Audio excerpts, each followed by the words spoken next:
Time for an update on India's Wuhan virus outbreak. I'm afraid it's still bad news. There was a slight dip in the daily caseload today, but daily deaths set a new record. 1,761 people died on Monday, the highest 24-hour spike since last year. All the talk is about mutations. India has reported mutations, double mutations, and now a triple mutation too. This is supposed to be highly contagious. The mutations are most certainly driving India's second wave, but India's Prime Minister is confident that the country can pull through. He spoke just a while back, and there was one question on everyone's mind. Would there be a second lockdown? The Prime Minister of India categorically ruled that out. He said India is better prepared to face the second wave compared to last year. Listen to this. पिछली बार जो परिस्थितियां थी वो अभी से काफी भिन्न थी।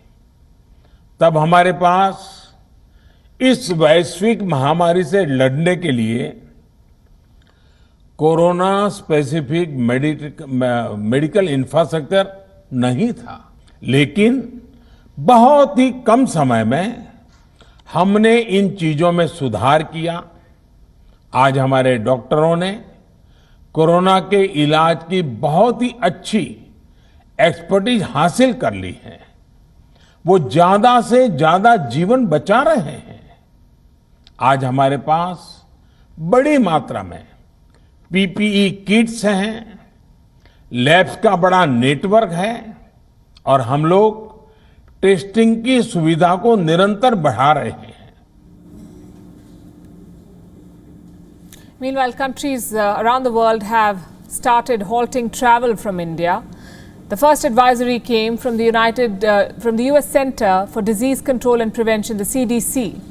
Americans have been asked to avoid all travel to India. Even vaccinated citizens from the US have been asked to delay their plans. After the US, Britain put India on the red list, which means from the 23rd of April, people who have visited India will not be allowed to enter the UK. The only exemption is for British citizens. So essentially, the UK has banned travel to and from India. Hong Kong and New Zealand have done the same.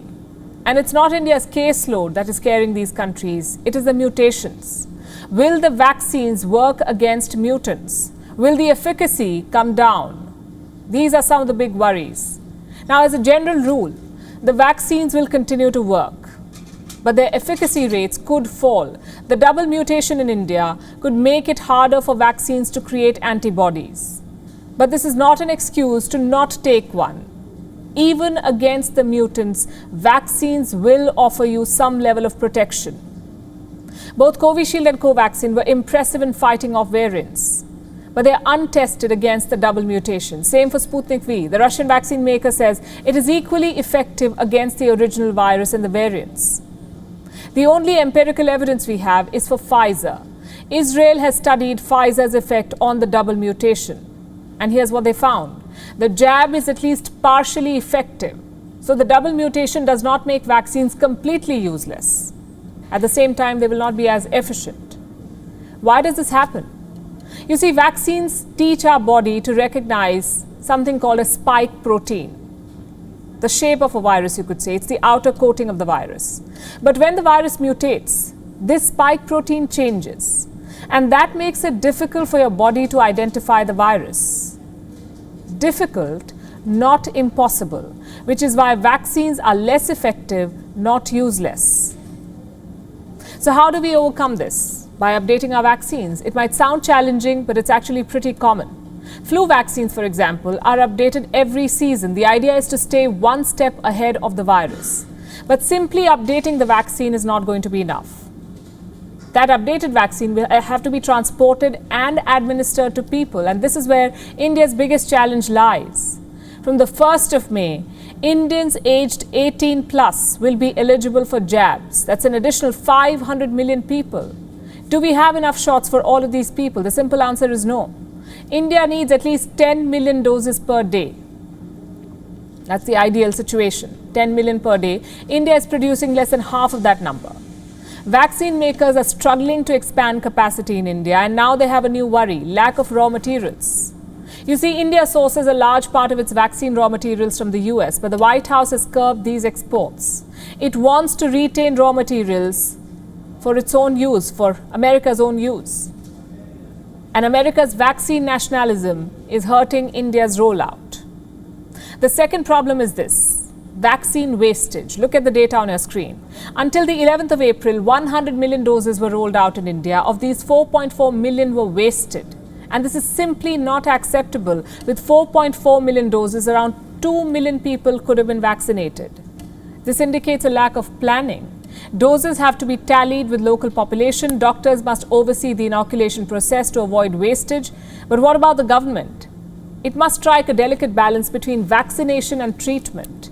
Both the Serum Institute and Bharat Biotech in India are set to receive funds from the government. Reports say 4,500 crore rupees have been sanctioned for this. And this should help expand capacity ahead of phase 3 in the next 10 odd days. And if the Sputnik jabs arrive before May, India could avoid a disastrous scenario. Simultaneously, the government will have to prop up the medical infrastructure. The Oxygen Express, or expresses rather, have already started running. Oxygen plants have been set up at 100 hospitals. Cylinder filling plants can now work 24/7. Oxygen is number one on India's wish list. And it looks like even the stock market honchos have realized this, looking at the surging demand for oxygen.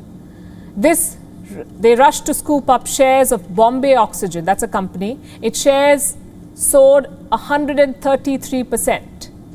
But guess what? Bombay Oxygen does not even produce oxygen. It works in the finance industry. Talk about unintended consequences. But coming back to the government's response, the question is, will this be enough? Or is it too little too late? A lot depends, we say, on how things pan out in the next few days.